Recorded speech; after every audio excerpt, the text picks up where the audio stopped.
18 दिसंबर 1995 की सुबह इंडिया के एक गांव में खेतों के बीच लोगों को कोई चमकती हुई चीज दिखाई देती है। जब करीब जाकर देखा गया तो ये एक अजीब राइफल थी जो गांव के लोगों ने पहले कभी नहीं देखी थी। अभी वो लोग इसी कश्मकश में थे कि खेतों के बीच ये राइफल कहां से आई है। उन्हें 35 और राइफल्स दूर बिखरी हुई दिखाई दी। बात फैल गई, पूरा गांव जमा हो गया और पुलिस भी मौके पे आ पहुंची। मामला तब संगीन हो गया जब पास मौजूद एक तालाब में से टैंक तबाह करने वाले ग्रेनेड भी बरामद हुए। ये वाकया इंडियन स्टेट वेस्ट बंगाल में मौजूद पुरुलिया डिस्ट्रिक्ट में पेश आया था, जहां आसमान से गिरने वाले वेपन्स का मामला आज तक एक मिस्ट्री बना हुआ है। आसपास के इलाके को अच्छी तरह छान मारा तो कुछ ओलिव ग्रीन कलर के टूटे हुए बक्से भी मिले जो एक पैराशूट के साथ बंधे हुए थे। इलाके से टोटल 3 ऐसे बक्से और पैराशूट बरामद हुए, पर अभी तक पुलिस ये बात समझने से कासिर थी कि यहाँ ये पैराशूट किसने और क्यों गिराए थे। देखते ही देखते बात इस हद तक बढ़ गई कि आर्मी भी मैदान में आ गई। एक बात तो तय थी कि अगर बक्से पैराशूट के जरिए गिराए गए हैं तो ये काम जरूर किसी जहाज की मदद से अंजाम दिया गया होगा। मालूम पड़ा कि रात को एक जहाज पुरुलिया डिस्ट्रिक्ट के ऊपर काफी लो फ्लाइंग करते हुए गुजरा था। शायद ये काम उसी का हो सकता है, पर आखिर ये जहाज किसका था और उसने वेपन से भरे हुए बक्सों को पुरुलिया में ही क्यों गिराया। इन बक्सों में करीब 300 AK-47 राइफल्स, 9 mm के 25 pistols, 2 snipers, 2 night vision binoculars, 100 से ज्यादा ग्रेनेड और 16,000 गोलियां मौजूद थी। इन सब का टोटल वजन 4 टन से भी ज्यादा बताया गया। बात अब मीडिया तक पहुंच चुकी थी और हर कोई सिर्फ एक ही सवाल पूछ रहा था कि 4 टन वजनी हथियार पुरुलिया पर आखिर क्यों और किसने गिराए। इन्वेस्टिगेशन हुई, एक दिन पुराने फ्लाइट लॉग्स देखे गए, जिससे मालूम पड़ा कि एक लैटवियन एयर का एंटोनोव AN-26 जहाज जो पाकिस्तान के शहर कराची से टेक ऑफ हुआ था, इंडिया के शहर वाराणसी से होता हुआ वेस्ट बंगाल में पुरुलिया के ठीक उसी जगह से गुजरा जहां ये वेपन्स मिले थे, और फिर कलकत्ता के ऊपर से होता हुआ इंडियन एयर स्पेस से एग्जिट हो गया। इंडिया से एग्जिट लेने के बाद जहाज ने थाईलैंड का रुख किया और फुकेट में जाकर लैंड कर गया। पर क्या ये एयर ड्रॉप इसी जहाज से किया गया था? फिलहाल ना तो इसका कोई सबूत था और ना ही इस पर शक करने की कोई ठोस वजह। पर इंडियन एयर स्पेस से निकलने के बाद ये जहाज एक गलती कर बैठा और इसी गलती की वजह से इंडियन अथॉरिटीज को अब इस पर शक होने लगा। गलती ये थी कि जब ये सिविल एविएशन से इंडियन एयर स्पेस में एंटर होने की परमिशन मांग रहा था तो SOP के तहत पायलट ने अपनी डेस्टिनेशन कैम्बोडिया बताई थी, पर असल में ये थाईलैंड में लैंड हुआ था। खैर, कुछ दिनों के बाद एग्जैक्टली 22 दिसंबर 1995 को फुकेट से वापसी पर उसी लैटवियन प्लेन ने दोबारा इंडियन एयर स्पेस में एंटर होने की परमिशन मांगी और इस बार इसने अपनी डेस्टिनेशन लैटविया बताई, पर पहले उसे कराची में रिफ्यूलिंग के लिए लैंड करना था। इस बार सारी तैयारी मुकम्मल थी। जैसे ही वो इंडियन एयर स्पेस में एंटर हुआ, इंडियन एयर फोर्स के 2 MiG-21 फाइटर जेट्स ने उसे इंटरसेप्ट किया और उसे मुंबई एयरपोर्ट पर लैंड करने का हुक्म दिया। यहाँ से शुरू होती है एक अलग कहानी। मुंबई एयरपोर्ट पर लैंड करने के 45 मिनटों तक जहाज के आसपास ना कोई सिक्योरिटी फोर्स आई, ना कोई दूसरा अमला। उस वक्त जहाज में टोटल 8 लोग मौजूद थे, जिनके बारे में जानना इस केस को और उस एयर ड्रॉप की कहानी को समझने के लिए बहुत जरूरी है। एक था डेनमार्क से ताल्लुक रखने वाला किम डेविड। ये पिछले 18 सालों से दुनिया भर में कम्युनिटी बिल्डिंग प्रोजेक्ट्स में काम कर रहा था।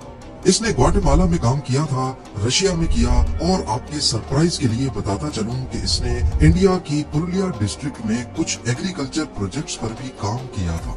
जी हाँ, वही डिस्ट्रिक्ट जहां कुछ दिन पहले 4 टन वजनी हथियार एयर ड्रॉप किए गए थे। दूसरा शख्स जिसका नाम पीटर ब्लीच बताया गया, वो यूके का सिटीजन था। ये पहले यूके की स्पेशल एयर सर्विस ग्रुप का मेंबर और एलीट मिलिट्री यूनिट का सोल्जर था। बाद में ये वेपन्स का डीलर बन गया, पर इस वाक़ये के कई सालों के बाद मालूम पड़ा कि ये असल में यूके की MI6 एजेंसी का अंडर कवर एजेंट था। तीसरा शख्स एक इंडियन सिंगापुरियन नेशनल दीपक मणिकांत था।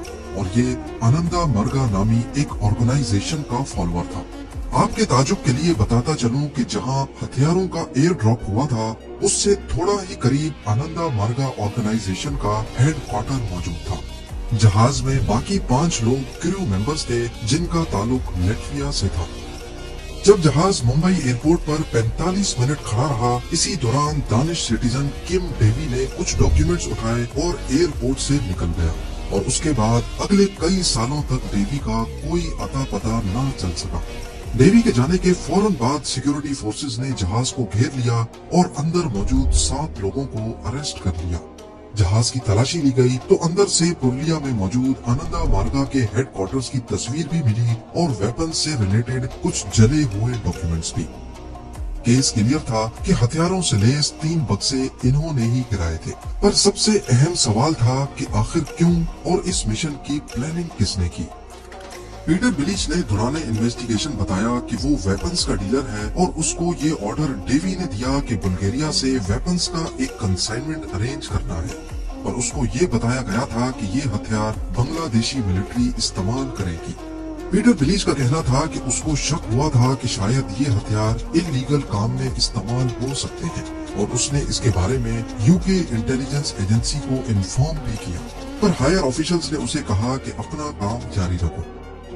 यहाँ पर ये सवाल पैदा होता है कि अगर ये हथियार बांग्लादेशी मिलिट्री को वाकई इस्तेमाल करने थे तो इन्हें एयर ड्रॉप करने की क्या जरूरत थी, और वो भी इंडियन डिस्ट्रिक्ट पुरुलिया के ऊपर। इसकी असल वजह तो अभी तक एक मिस्ट्री है, पर बीबीसी की इन्वेस्टिगेशन में ये बात सामने आई कि ये हथियार आनंदा मार्गा ऑर्गेनाइजेशन के लिए गिराए गए थे।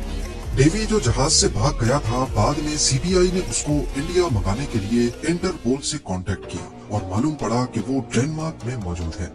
डेवी ने एक इंटरव्यू में बताया कि असल में वो आनंदा मार्गा के लोगों के साथ काम करता था, जिन पर वेस्ट बंगाल की गवर्नमेंट के लोग बहुत जुल्म और ज्यादती करते थे, और इसी वजह से उसने ये हथियार उनके सेल्फ डिफेंस के लिए मंगाए थे। डेवी के इंटरव्यू से कंट्रोवर्सी तब पैदा हुई जब उसने इंकशाफ किया कि इस काम में इंडियन कांग्रेस, प्राइम मिनिस्टर और रॉ के कुछ लोगों ने उसकी मदद की थी। यहाँ तक कि डेवी के मुताबिक मुंबई एयरपोर्ट से भागने और मुल्क से एग्जिट करने में भी उसकी मदद एमपी पप्पू यादव और इंडियन प्राइम मिनिस्टर नारासिम्हा राव ने की थी। सीबीआई ने डेवी के लगाए गए सारे इल्जामात को मुस्तरद किया और कहा कि डेवी ये सारी कहानी वापस इंडिया भेजे जाने के डर से बना रहा है। 1995 में जब ये वाकया हुआ था, उस वक्त वेस्ट बंगाल में कम्युनिस्ट पार्टी ऑफ इंडिया यानी सीपीआई की गवर्नमेंट थी। वहाँ पर आनंदा मार्गा ऑर्गेनाइजेशन के फॉलोअर्स बढ़ते जा रहे थे, जो कि सीपीआई के लिए एक खतरा था। डेवी ने एक इंटरव्यू में इल्जाम लगाया कि सीपीआई के लोग छुप छुप कर आनंदा मार्गा के लोगों पर हमले करते थे और मॉब वायलेंस का नाम देकर वहाँ की गवर्नमेंट मामले को रफा दफा कर देती थी। साथ ही सेंटर की गवर्नमेंट भी इस मामले में कुछ नहीं कर पाती थी, क्योंकि हमला आवरों की कभी शनाख्त नहीं हो पाई। यही वजह थी कि डेवी आनंदा मार्गा को हथियार देना चाहता था। पर आखिर इस बात में कितनी सच्चाई है कि इंडियन प्राइम मिनिस्टर, कांग्रेस और रॉ ने इस काम में उसकी मदद की थी? इस बात का कोई सबूत तो नहीं, पर डेवी ने इल्जाम लगाया कि असल में इंडियन कांग्रेस वेस्ट बंगाल में इंतशार फैलाकर प्रेसिडेंशियल ऑर्डर के तहत वहाँ की गवर्नमेंट को डिसमिस करना चाहती थी। डेवी ने हकीकत वाजे की कि अगर मैं वहाँ पकड़ा जाता तो सारा सच सामने आ जाता। तभी मुंबई एयरपोर्ट से उसे बाहिफाजत निकाला गया, जहाँ एक ब्लैक एसयूवी उसका इंतजार कर रही थी, और वहाँ से उसको सेफ एग्जिट देकर खामोशी से डेनमार्क भेज दिया गया। कलकत्ता हाई कोर्ट ने अरेस्ट होने वाले पीटर बिलीच, दीपक मनीगान और 5 क्रू मेंबर्स को इंडिया के खिलाफ साजिश करने पर उम्र कैद की सजा सुना दी। पर इसके बाद कुछ ऐसा हुआ कि ये सारे एक एक करके छूटते चले गए। जेल में ही 5 लैटवियन क्रू मेंबर्स को रशियन सिटीजनशिप दी गई और ईयर 2000 में व्लादिमीर पुतिन की रिक्वेस्ट पर उन्हें माफ करके रिहा कर दिया गया। इसके बाद 2004 में पीटर बिलीच को भी माफ करके रिहा कर दिया गया, जिस पर काफी बातें बनी कि यूके की गवर्नमेंट के प्रेशर पर उन्हें रिहा किया गया है। बाद में MI5 की एक फॉर्मर एजेंट एनी मैशॉन ने इंकशाफ किया कि असल में पीटर बिलीच MI6 का एजेंट था और उनके लिए ऐसे सीक्रेट मिशंस करता रहा है। उधर डेनमार्क के कोर्ट ने डेवी की एक्स्ट्राडिशन यानी उसको इंडियन अथॉरिटीज के हवाले करने से मना कर दिया, क्योंकि उनका खतरा था कि वहां पर डेवी पर टॉर्चर किया जाएगा। ब्रिटिश पुलिस की मदद से पीटर बिलीज की प्रॉपर्टी पर छापों के दौरान उन्हें उस आर्म्स कंसाइनमेंट के कुछ पेपर्स मिले जिस पर उस वक्त के बांग्लादेशी मिलिट्री के एक जनरल मोहम्मद शुबिद अल भुयान के सिग्नेचर्स थे, और जो बॉक्सेस मिले थे उस पर भी बांग्लादेश की एक मिलिट्री कैंटोनमेंट का नाम लिखा था। पर बांग्लादेश की गवर्नमेंट ने ये कहकर इस मामले से दूरी बनाई कि ये सारे डॉक्यूमेंट्स झूठे हैं। पुरुलिया डिस्ट्रिक्ट में 4 टन हथियार गिराने का मामला आज तक अधूरा है। अभी तक ये मालूम नहीं पड़ सका कि इस मिशन का असल जिम्मेदार कौन है, किसने सारी प्लानिंग की थी, पीटर डेवी या वो सिर्फ एक मोहरा था।